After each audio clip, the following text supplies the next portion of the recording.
he rogado por ti para que tu fe no falle, y tú, una vez que hayas regresado, ahora fortalece a tus hermanos. Noten que parte de la disciplina a veces es para usarnos en el futuro de una manera más eficaz. Hay lecciones que aprendemos en medio de la adversidad que no podemos aprender de otra manera. En 2 Corintios 1:3, Pablo dice lo mismo. Bendito sea el Dios y Padre de nuestro Señor Jesucristo, Padre de misericordias y Dios de toda consolación, el cual nos consuela en toda tribulación nuestra, para que nosotros podamos consolar a los que están en cualquier aflicción, con el consuelo que nosotros mismos somos consolados por Dios. Dios a veces utiliza la aflicción para instruirnos, para enseñarnos, y que eso sirva como medio de educación e instrucción a otros que están sufriendo también. Entonces, la adversidad, la disciplina de Dios en nuestra vida es para corregirnos a veces, para prevenir que pequemos otras veces, y a menudo para enseñarnos una lección muy importante, de tal manera que estemos en condiciones de ayudar a otros. Y no podríamos ayudar a otros sin haber pasado por esa adversidad. En el caso de Job, ese gran varón de Dios en el Antiguo Testamento, ¿por qué sufrió tanta aflicción? ¿Por qué es que Job perdió su familia, perdió su salud, perdió todas sus posesiones? Tremenda aflicción que no nos podemos imaginar. ¿Por qué es que Dios permitió eso? ¿Fue para corrección? No. Porque justamente nos dice Job en el capítulo 1, versículo 1, nos dice: hubo un hombre en la tierra de Uz llamado Job, y era aquel hombre intachable, noten eso, recto, temeroso de Dios, apartado del mal. La aflicción que vino sobre la vida de Job no fue para corrección de su vida. ¿Fue para prevención del pecado? No. Su vida demostró consistencia e integridad siempre. Fue su sufrimiento, ¿con qué propósito entonces? Para educarle, para enseñarle. Al término de su libro, Job mismo dice: yo sé que tú puedes hacer todas las cosas y que ningún propósito tuyo puede ser estorbado.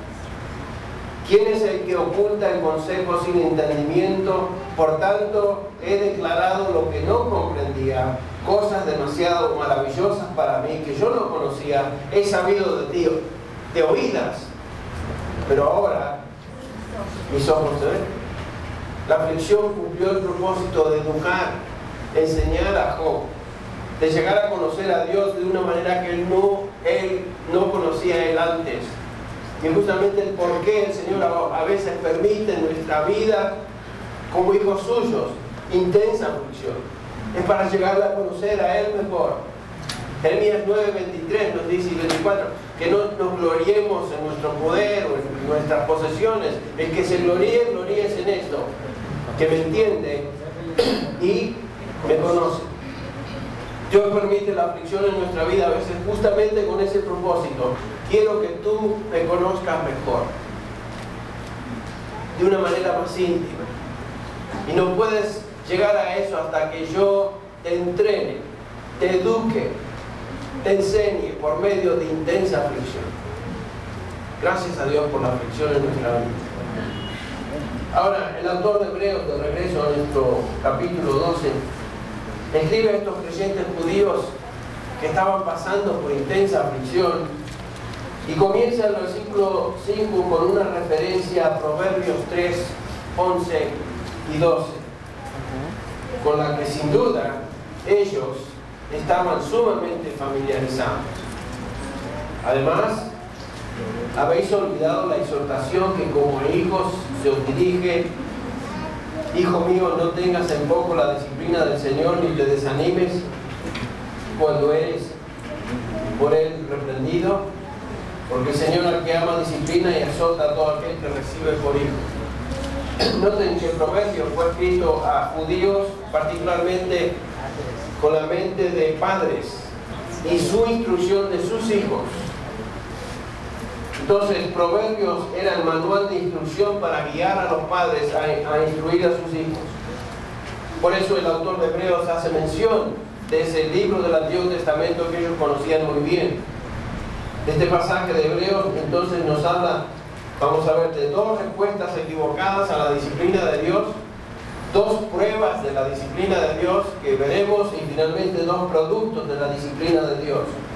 Veamos primero dos reacciones equivocadas a la disciplina de Dios en el versículo 5. La primera reacción equivocada nuestra ante la disciplina de Dios es lo que dice acá: no tengas en poco la disciplina del Señor, en primer lugar, ni te desanimes al ser reprendido por Dios. Dos reacciones extremas, dos polos opuestos. Ambas son respuestas equivocadas a la disciplina de Dios y contrarias a su voluntad. Cuando Él trae disciplina a nuestra vida, adversidad, ¿cómo reaccionamos? En primer lugar, podemos tener una actitud liviana o superficial, tenerlo como en poco. Ni siquiera examinamos lo que nos está sucediendo, lo que está pasando en nuestra vida. Simplemente no le prestamos atención. Tenemos en poco esa adversidad. Tal vez estamos encallecidos a la disciplina de Dios. No vemos el sufrimiento como algo que Él ha traído a nuestra vida. Y no prestamos atención. Recuerda, todo sufrimiento, toda experiencia difícil en tu vida es parte de su adiestramiento, es parte de su educación para ti, en tu propia vida. Entonces no lo tomes a la ligera. Por eso dije, cada vez que tenemos adversidad, es el momento para hacernos preguntas.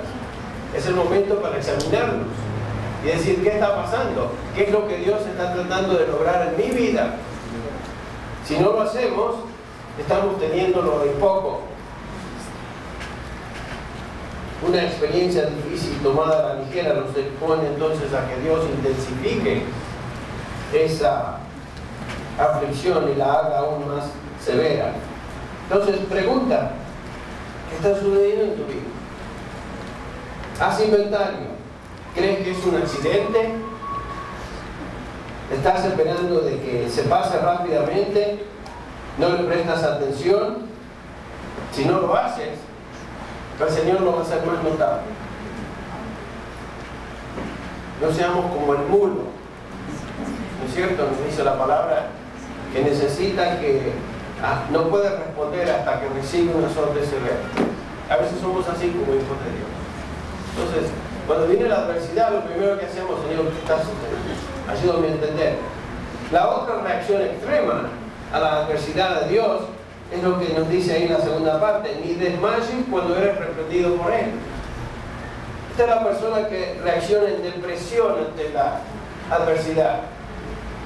Solo piensa en cosas negativas.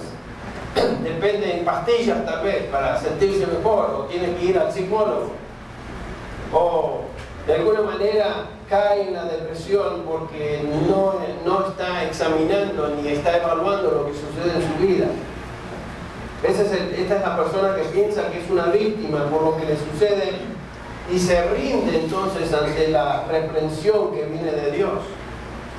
Ese es el cristiano que se olvida de lo que la palabra de Dios dice: en el mundo, esta es garantía de que el Señor Jesucristo, en el mundo tendréis que confiar, yo he vencido. La aflicción es tan común, es común a todos los hombres, lo dice Job, pero es particularmente diseñada por Dios en la vida de sus hijos para que reaccionemos como debemos reaccionar. Entonces el cristiano puede responder de dos maneras extremas. Puede tomarla a la ligera, sin pensar en lo que Dios está tratando de enseñarle, o puede ir al otro extremo de caer en el abatimiento emocional y ser aplastado por sus circunstancias. Entonces, la disciplina de Dios en este pasaje nos enseña y demuestra dos cosas, y vamos a verlas rápidamente. Gracias a Dios por ellas. El versículo 6 al 8. Porque el Señor al que ama disciplina y azota a todo aquel que recibe por hijo. Es para vuestra corrección, Jesucristo. Dios os trata como hijos. La primera de las cosas que la aflicción demuestra en nuestra vida, o la disciplina de Dios demuestra en nuestra vida, es que Dios nos ama. Y por eso lo hace. Y la segunda cosa que demuestra la aflicción en nuestra vida, la disciplina de Dios, es que somos sus hijos. Somos sus hijos. Noten lo primero. Dios al que ama, disciplina. Dios al que ama, disciplina. Fuimos salvados por su amor. Dios nos ama. Nadie nos puede separar del amor de Dios que está en Cristo Jesús. Y porque Dios nos ama, Dios nos va a disciplinar. No hay duda de eso. Esta es la razón por la que no debemos de caer ante la disciplina de Dios, ni debemos tomarla a la ligera, porque la disciplina de Dios es demostración de que Él nos ama, y en segundo lugar, de que somos sus hijos. Entonces, la disciplina debe traernos un sentido de seguridad, en un sentido gozo, aunque por el momento duela, porque demuestra, Señor, te doy gracias, porque eso demuestra que tú me amas. Y en segundo lugar, esa vara tuya me está demostrando que soy tu hijo, porque solamente Dios disciplina a los suyos. Dios no disciplina al mundo. El Señor Jesucristo, cuando intercede en el Juan capítulo 17, no intercede por el mundo. Señor, Dios, no te ruego, Padre, por el mundo, sino por los que me diste. Dios disciplina solamente a los suyos, no disciplina al mundo. Y lo hace por amor, y lo hace justamente porque somos sus hijos. Todo